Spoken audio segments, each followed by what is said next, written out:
I never thought my own sister would steal my future.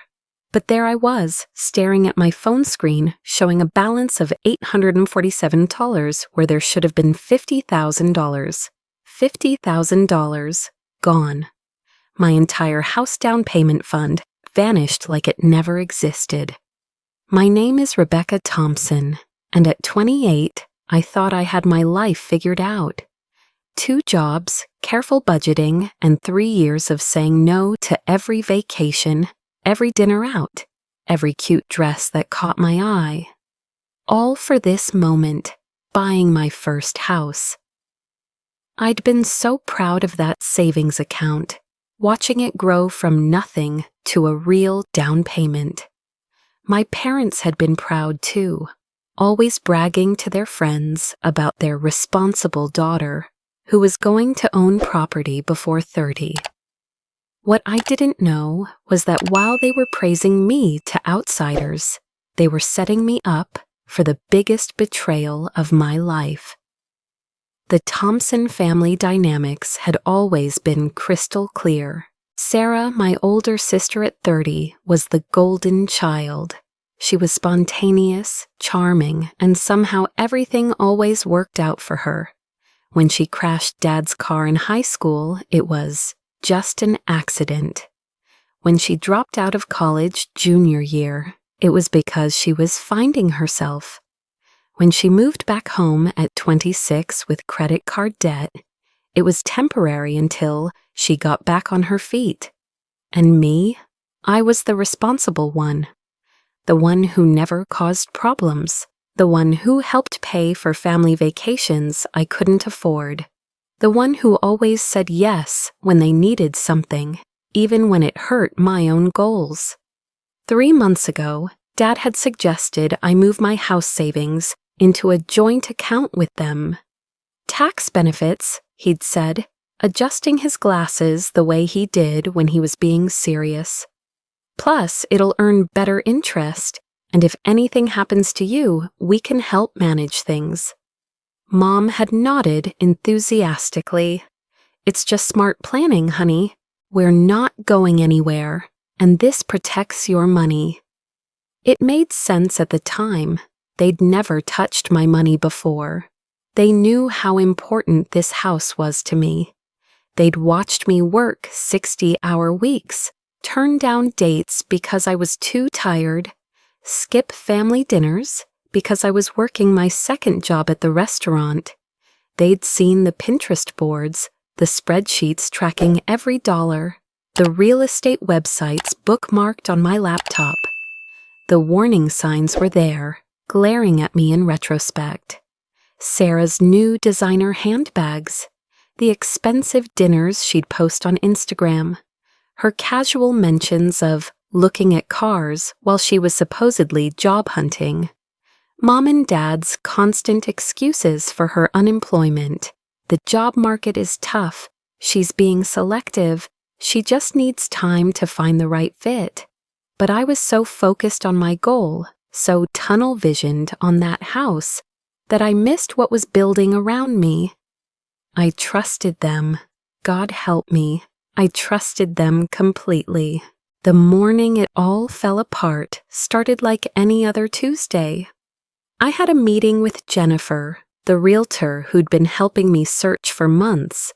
We'd found it, a perfect little 2-bedroom craftsman with original hardwood floors and a garden that got morning sun. The sellers had accepted my offer contingent on financing approval, and Jennifer needed to verify my down payment funds for the paperwork.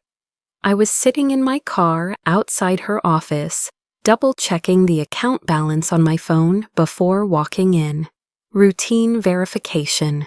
I'd done it dozens of times over the past few months, watching that number climb steadily toward my goal.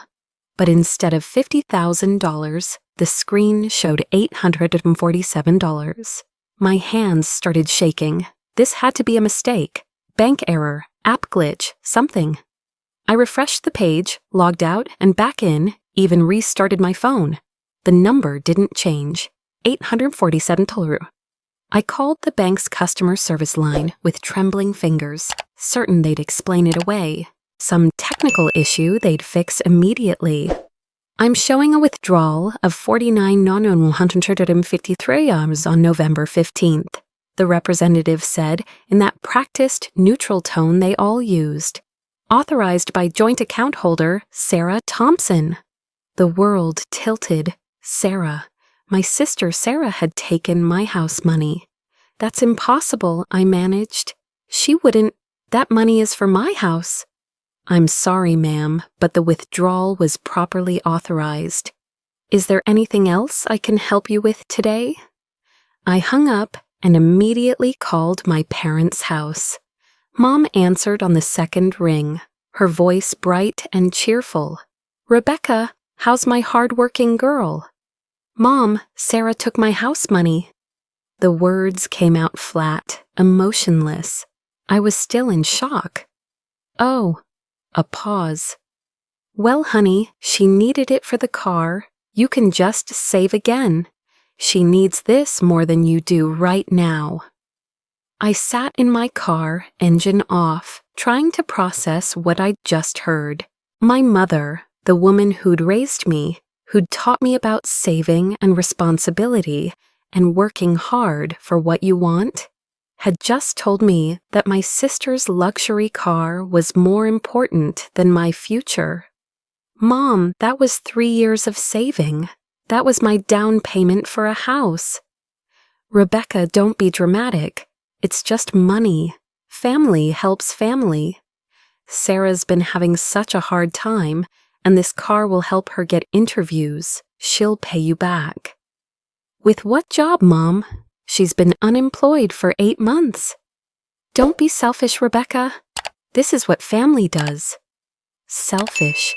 She called me selfish for wanting to keep the money I'd saved for my own house. The money I'd earned working 2 jobs while Sarah stayed home watching Netflix. I hung up and called Sarah directly. Becca, she sounded excited, like nothing had happened. Did you see my new BMW? It's gorgeous. I'm posting pictures on Instagram if you want to see. Sarah, you stole my house money. I didn't steal anything. Mom and Dad said it was okay. Besides, you don't even have a boyfriend. Why do you need a house? I need reliable transportation for job interviews. A BMW is not job interview transportation, Sarah. A BMW is a $40,000 luxury car you bought with money I saved for 3 years. God, you're being so dramatic. Just save again. You're good at that. She hung up on me. I sat in that parking lot for 20 minutes, crying angry tears and trying to understand how my own family could do this to me. Then I wiped my face, walked into Jennifer's office, and told her I needed to delay the house purchase. But as I drove home, something shifted inside me. The hurt was still there, sharp and deep, but underneath it, something else was growing, something cold and strategic. Because here's what my family didn't know about that joint account. When I'd set it up, the bank had required additional collateral due to the large amount. My parents had signed papers they'd barely read, probably assuming it was standard paperwork. That $50,000 wasn't just sitting in a savings account. It was tied directly to their mortgage as additional security for their loan terms. And Sarah's withdrawal had just triggered a mandatory review of their debt-to-income ratio. I smiled for the first time all day and called the bank back. 3 days later, I was sitting across from David Martinez, the bank manager who'd originally helped me set up the account. His office was small but professional, with family photos and motivational quotes about integrity covering the walls. He was explaining what Sarah's withdrawal meant for my parents' mortgage. When we approved the joint account with the mortgage tie-in, it was based on the understanding that these funds would remain stable, he said, sliding papers across the desk. The sudden large withdrawal triggers what we call a loan covenant review. I read through the documents, my business degree finally proving useful for something other than qualifying for better jobs. So my parents' mortgage terms could change? Potentially. Their debt-to-income ratio was already at our maximum threshold. Removing this collateral puts them over the line. David leaned back in his chair.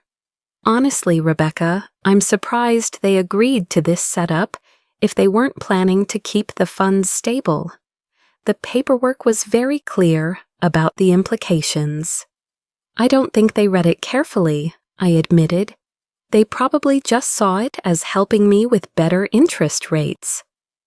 Well, they're going to get a letter this week requesting updated financial information and explanation for the withdrawal.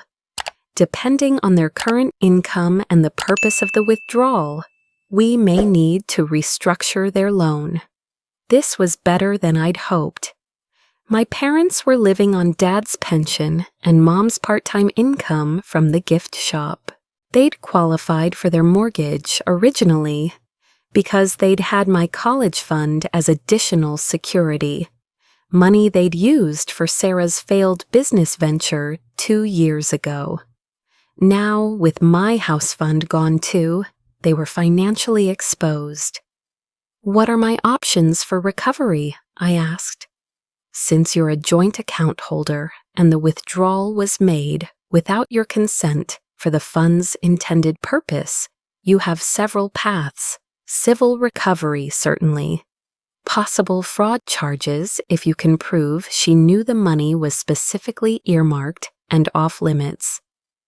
I pulled out my phone and showed him screenshots of text conversations where Sarah and I had discussed my house plans, where she'd explicitly acknowledged it was my down payment fund. This should be sufficient, David said. The question is how far you want to take it. I want my money back, I said simply, all of it. I'll start the paperwork for the formal complaint. You should also know that once this review process starts, it's difficult to stop. Even if your parents somehow come up with the money to replace what was taken, the loan review will continue. Perfect. For the first time since discovering the theft, I felt like I had some control back. Over the next week, I documented everything. Screenshots of Sarah's Instagram posts showing off the BMW, complete with captions about her new ride and treating myself. Text messages between us where she admitted taking the money. Email threads with my parents where they justified the theft as family helping family. I also reached out to my Uncle Mark, Dad's older brother, who'd always been the family truth teller. He listened to my story without interruption, his face growing darker with each detail. Your sister has been pulling this crap for years, he said finally. Remember when she borrowed your graduation money for that business idea? Or when she used your credit card for that vacation and claimed it was identity theft until the cameras proved otherwise? I'd forgotten about those incidents, or maybe I'd chosen to forget them. Why didn't anyone ever say anything? Because your parents always fixed it, always made excuses, always found ways to make it your fault for being upset. Mark shook his head. But this is different. This is grand theft, Rebecca. And this time there might be consequences they can't fix. What do you mean? I mean your dad's been worried about money for months. I think they're in deeper financial trouble than they've admitted. That's probably why they were so quick to let Sarah take your money. They're desperate. This information changed everything. I'd assumed this was just more favoritism, more enabling of Sarah's irresponsible behavior.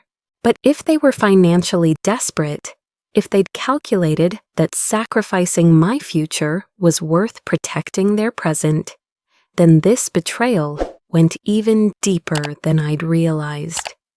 The letter from the bank arrived at my parents' house on a Friday. I know because Mom called me 20 minutes after the mail was delivered, her voice high and panicked. "Rebecca, we need to talk. Can you come over?" "About what, Mom?" "The bank sent us some papers about your account. There seems to be some confusion." "No confusion, Mom. Sarah stole my house money, and now there are consequences." "Sweetie, you can't be serious about involving the bank. This is family business." It became bank business when Sarah committed fraud using their account. Don't use words like fraud about your sister. What would you call taking someone's money without permission to buy something for yourself? Silence. Then, "Please come over. Let's work this out as a family." Askikiteu. I'd spent 28 years trying to work things out as a family. It had gotten me exactly nowhere except poorer and more resentful. "No, Mom, you chose Sarah's luxury car over my future. Now you get to deal with the consequences." "Rebecca, if you push this, it could affect our house." And there it was, the truth. They knew exactly what the implications were. They'd gambled that I'd be too polite, too well-trained, too desperate for their approval to fight back. They'd gambled wrong. "You should have thought about that before you let her steal from me," I said, and hung up. That evening, Sarah called. She was crying.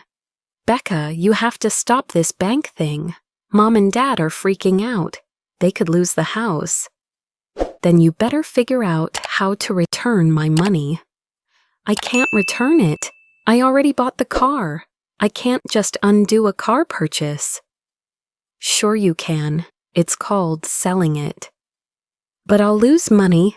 Cars depreciate the minute you drive them off the lot."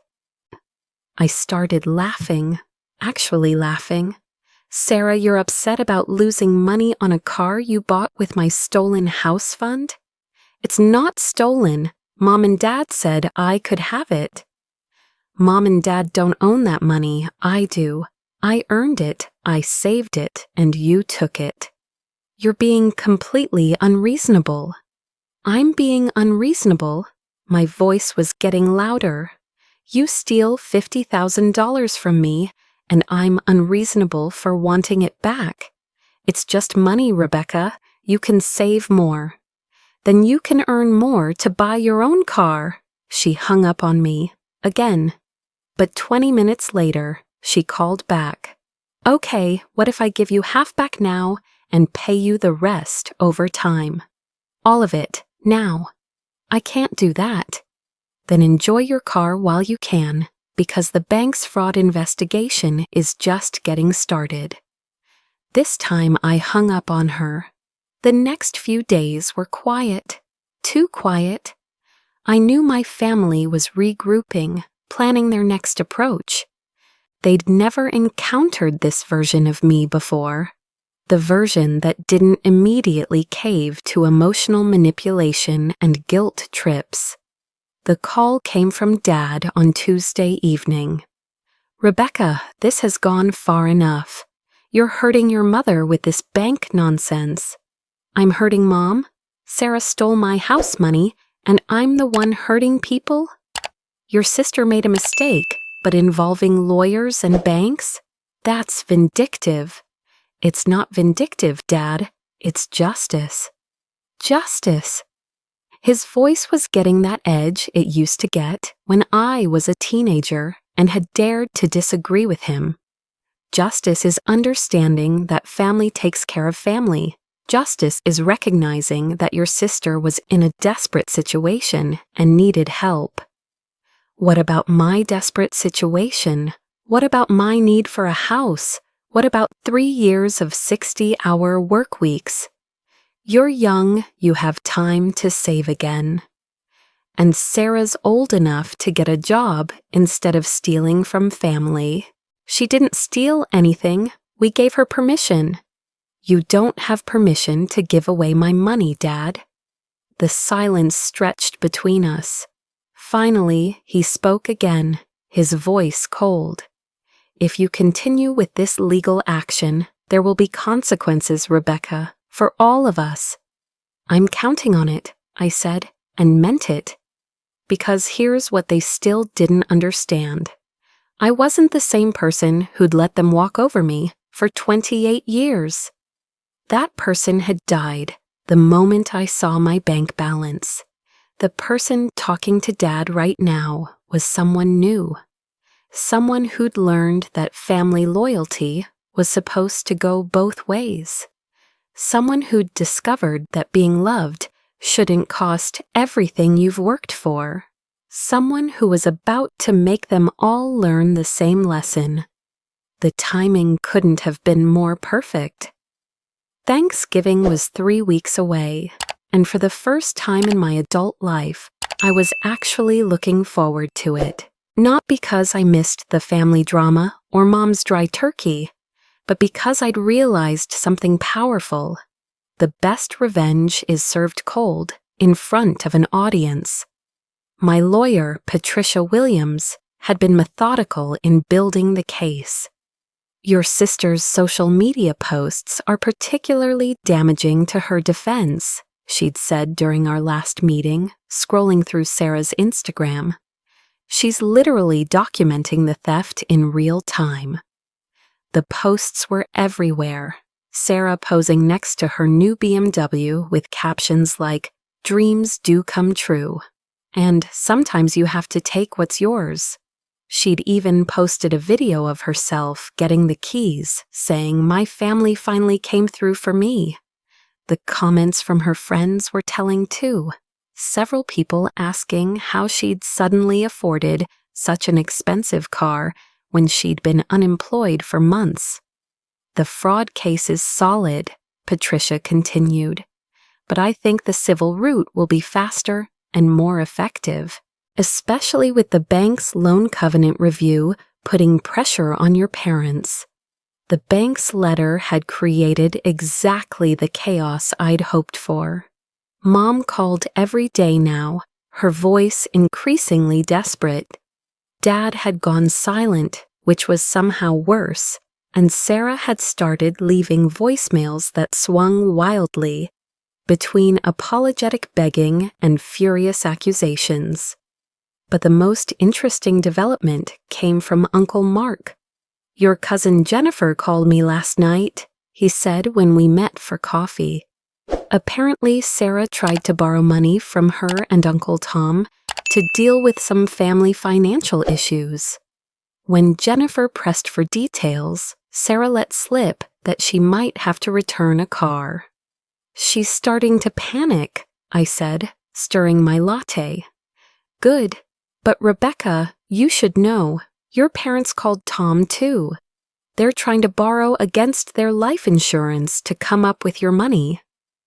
This stopped me cold. They'd rather go into debt than make Sarah take responsibility?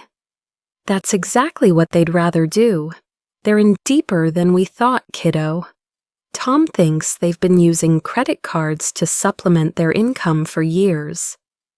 The picture was becoming clearer, and it was uglier than I'd imagined. My parents weren't just enablers, they were financially desperate enablers who saw my savings as a solution to their own problems. Sarah's car purchase wasn't just favoritism, it was a calculated decision to sacrifice my future for their immediate needs. Well, if they wanted to play financial chess, I was about to show them what checkmate looked like. The extended family gathered at my parents' house on Thanksgiving Day, just like always. 23 people crammed into the living room and dining room, the overflow card table set up in the kitchen for the cousins. I arrived right on time, carrying my traditional green bean casserole and a small gift bag. Sarah's BMW was parked prominently in the driveway, polished to showroom perfection. She'd clearly positioned it where everyone would see it, probably planning to give tours like she had at every family gathering since the purchase. "Rebecca!" Aunt Susan hugged me at the door. "I heard you're house hunting. How exciting." "Well, I was," I said loudly enough for nearby relatives to hear. "But plans change." Mom appeared instantly, her smile tight. "Rebecca, sweetheart, so glad you made it." Her eyes darted to the gift bag in my hand. "What's that?" "Just a little something for the family," I said innocently. Something I thought everyone should see. The first hour proceeded normally. Dad carved the turkey with his usual ceremony. Mom fussed over side dishes, and Sarah held court near the window, where people could admire her car through the glass. She was wearing a new outfit, too, probably also purchased with my money. Uncle Tom was asking about my work when the moment I'd been waiting for finally arrived. "Rebecca," Uncle Mark said, right on cue. "How's the house hunting going? Last time we talked, you were putting in offers." The room got quieter. Extended family always loved hearing about major life developments, and my house purchase had been anticipated family news for months. "Well," I said, setting down my wine glass, "I would have bought one by now, but Sarah needed my down payment money for her car." The silence was immediate and complete. 23 people stopped eating, stopped talking, stopped moving. Even the kids at the card table looked up. Sarah's face went white. "Rebecca, what are you—" "My $50,000 house fund," I continued conversationally. "The one I saved for 3 years working 2 jobs. Sarah withdrew it to buy that BMW in the driveway." Uncle Tom's fork clattered onto his plate. "She what?" Mom jumped up. "Rebecca, this isn't the place." "Actually, Mom, this is exactly the place." I reached into my gift bag and pulled out a manila folder.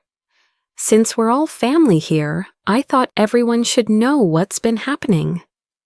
I opened the folder and spread bank statements across the coffee table where everyone could see them. "Here's 3 years of deposits. Here's the withdrawal on November 15th. And here," I pulled out my phone, "are Sarah's Instagram posts from that same day showing off her new car." Cousin Jennifer leaned forward, squinting at the bank statements. "Wait, Sarah took your house money?" $50,000, I confirmed. Mom and Dad said it was okay, because family helps family. The explosion was immediate. Voices erupted from every corner of the room. $50,000? That's theft! Sarah, what the hell?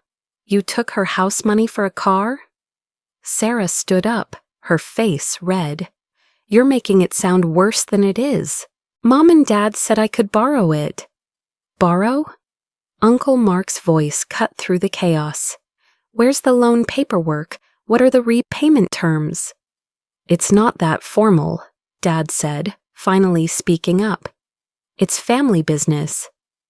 $50,000 is never just family business, Aunt Susan snapped.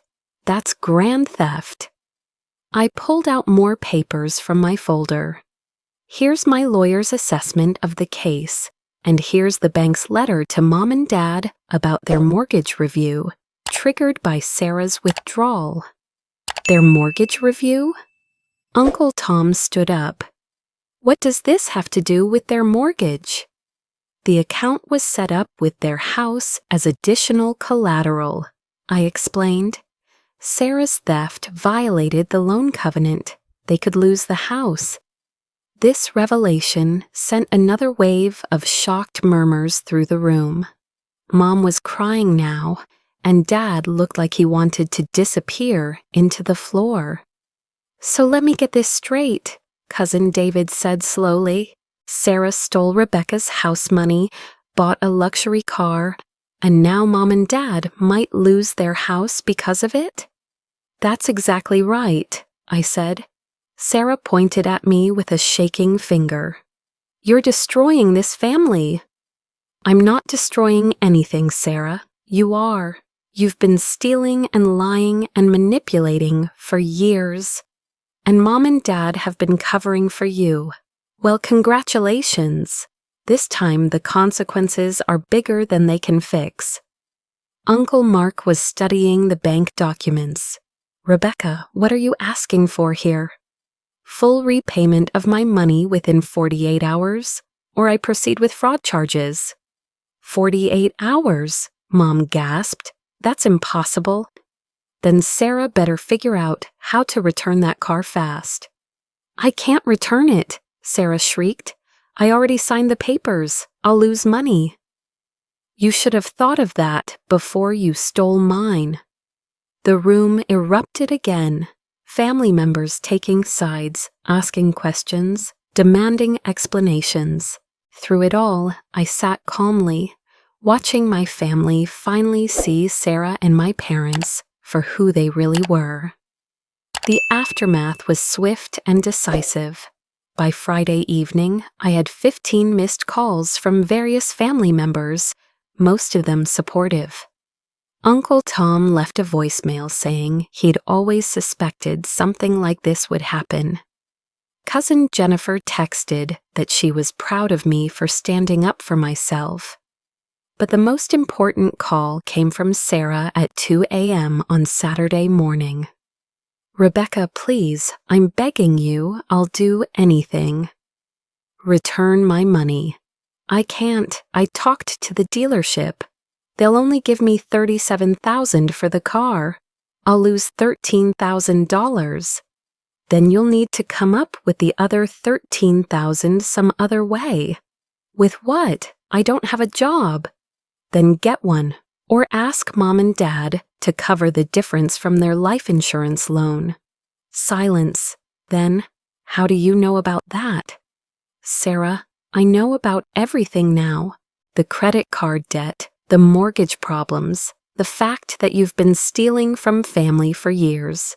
Uncle Mark told me about the graduation money, about my credit card, about all of it. She started crying. I never meant for it to go this far. Yes, you did. You meant for me to shut up and take it like I always have. But that person doesn't exist anymore. Sunday brought a call from Dad. His voice was defeated in a way I'd never heard before. Rebecca, what will it take to make this stop? My money back, all of it, by tomorrow. We don't have that kind of cash available. Then liquidate something, sell something, figure it out. You had 3 days to come up with a solution. And if we can't? Then Tuesday morning, I file criminal fraud charges against Sarah, and the bank proceeds with foreclosure proceedings on your house. Another long silence. You'd really destroy your family over money? Dad, you destroyed our family the day you chose Sarah's luxury car over my future. I'm just making sure there are consequences. Monday was the longest day of my life. I went to work, tried to focus on normal tasks, but my phone buzzed constantly with updates. Sarah had gone to 3 different dealerships, trying to find someone who would give her more for the BMW. Mom had called everyone she knew, looking for emergency loans.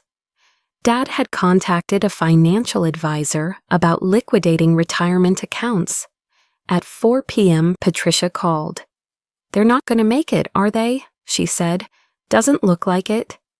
Are you prepared to follow through with filing charges? I took a deep breath. Yes. Good. Because honestly, Rebecca, this kind of family financial abuse is more common than people think. If you back down now, it'll just happen again. At 6 p.m., my phone rang. Mom, Rebecca, please. We'll find a way to pay you back over time. Don't destroy Sarah's life over this. I'm not destroying anything, Mom.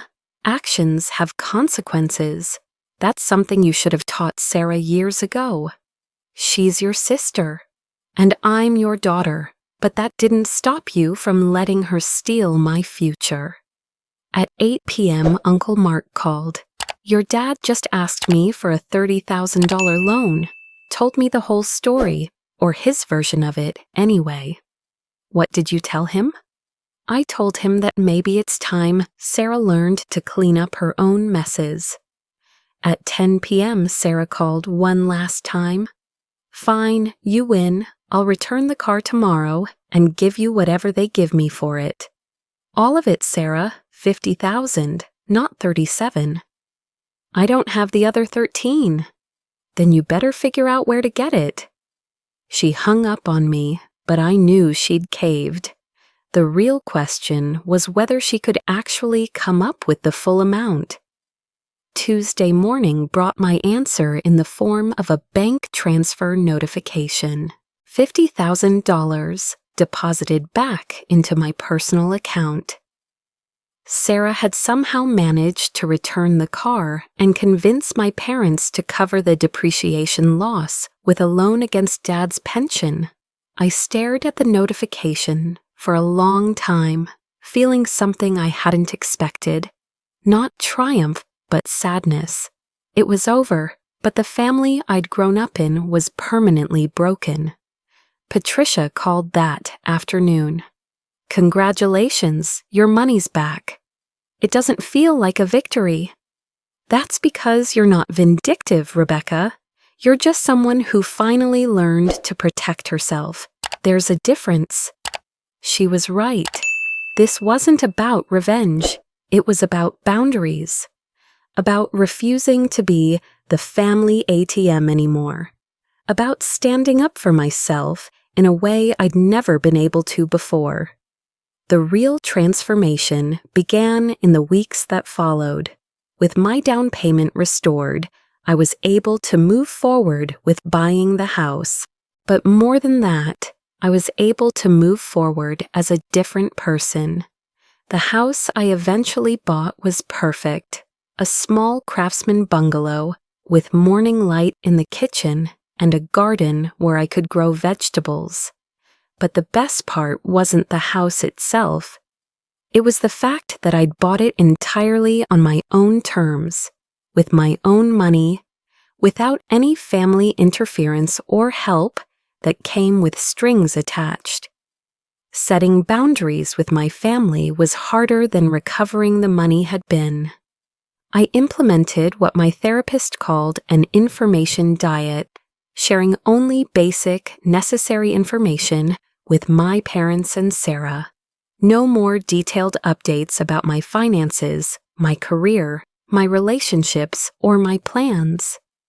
When Mom called to complain that I never talked to them anymore, I was ready with my response. I talk to you about things that don't involve money or decisions you might try to influence. If you want deeper conversations, you'll need to earn back my trust. But we're family, she protested.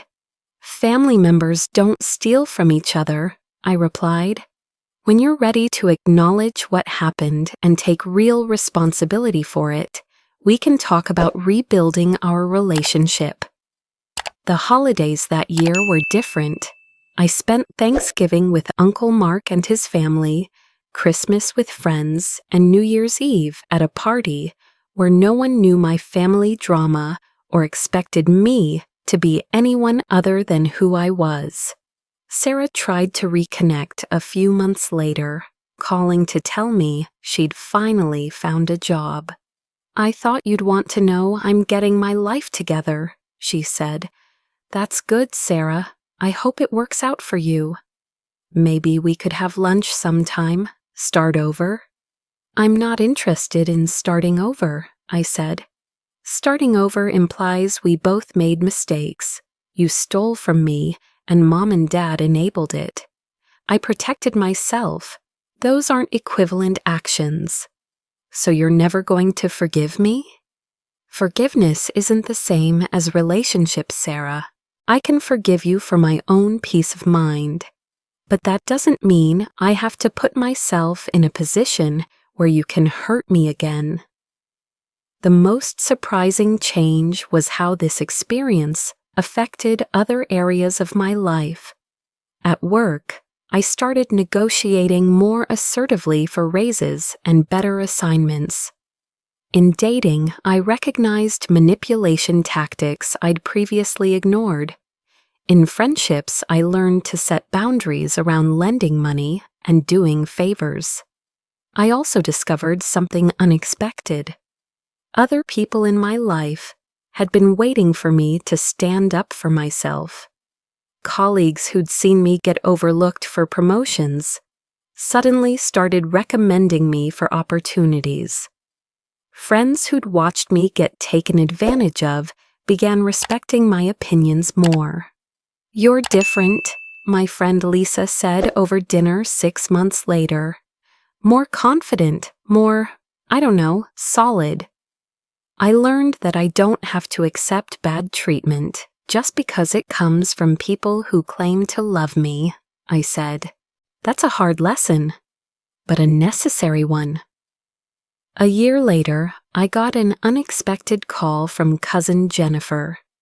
"I wanted to thank you," she said. "For what?" "For standing up to them.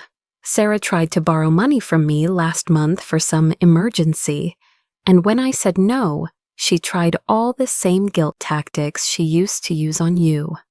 But I remembered how you handled it, and I didn't cave." This became a pattern. Other family members started sharing stories of times Sarah had manipulated them, times my parents had enabled her behavior, times they'd all stayed silent because they didn't want to rock the boat. My refusal to be a victim had given them permission to set their own boundaries. The house became more than just a home. It became a symbol of what was possible when I prioritized my own well-being. I hosted dinner parties where the conversation was light and fun. I had friends over to watch movies without worrying about family drama interrupting. I created a space that was entirely mine, where toxic people couldn't reach me. 2 years after the theft, I ran into Sarah at the grocery store. She looked older, more tired, but she also looked smaller somehow. Less intimidating than she'd seemed when I was still afraid of disappointing her. "Rebecca," she said, seeming genuinely surprised to see me. "Sarah. How are you?" "I'm well, you?" "Good. Still working at the insurance company. Saving up for a car." She paused. "A used car this time." I nodded. "That sounds practical." "I've been thinking about what happened, about the money."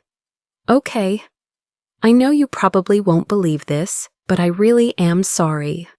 Not just because I got caught, but because I never thought about how hard you'd worked for that money. I just saw it as available, you know?" "I do know. That was always the problem, Sarah. You saw my life as existing for your convenience." She flinched. "That's harsh, but accurate." We stood there for a moment, 2 sisters who'd grown up in the same house, but lived completely different lives. "Do you think we'll ever be able to have a relationship again?" she asked. "I don't know," I said honestly. "That would require you to become someone different than who you've always been. And it would require me to trust you, which would take years of consistent behavior change on your part. And if I did that, if I really changed, then we'd see. But Sarah, you can't change to get me back. You'd have to change because you want to be a better person, and I can't be your motivation for that." She nodded slowly. "I think I'm starting to understand that." As I drove home from that encounter, I realized something important. I wasn't angry anymore. The fury that had sustained me through the legal battle through the family confrontations, through the boundary setting, had transformed into something calmer but more powerful: self-respect. I'd learned that love without boundaries isn't love at all. It's enabling. That family loyalty shouldn't cost you your dreams. That being the responsible one doesn't mean being the sacrificial one. Most importantly, I'd learned that sometimes the people who claim to love you the most are the ones who need the firmest boundaries. And that setting those boundaries isn't cruel, it's survival. The house fund theft had cost me more than just money and time.